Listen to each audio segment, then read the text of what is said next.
Portsmouth Harbor Lighthouse, about a mile from the mouth of the Piscataqua River in Newcastle, New Hampshire, is also known locally as Fort Point Lighthouse because it's next to a site that's been occupied by various fortifications since the 1630s. The first lighthouse at Fort Point, established in 1771, was the first lighthouse north of Boston in the American colonies. The original wooden tower was replaced by a new 80-foot octagonal wooden tower in 1804. That tower was shortened to 55 feet in 1851.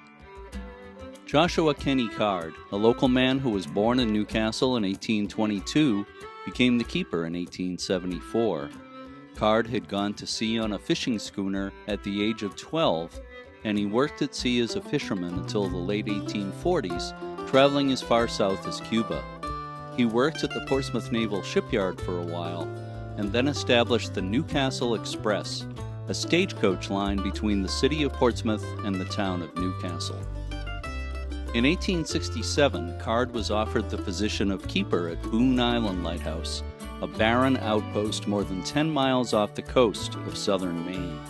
He held the position for more than 6 years, living on the desolate pile of rocks with his wife Dolly and their children. A rogue wave once flooded the keeper's house and drove Card and his family to take shelter in the lighthouse tower. He resigned his post at Boone Island and moved back to Portsmouth.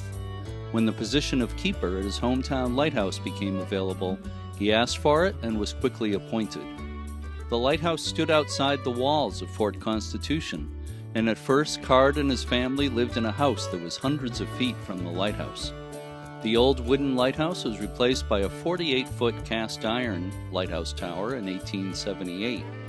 It was said to be the first lighthouse in the country to be fitted with kerosene burning equipment because the Lighthouse Service authorities valued Card's opinion so highly they adopted the system on his recommendation.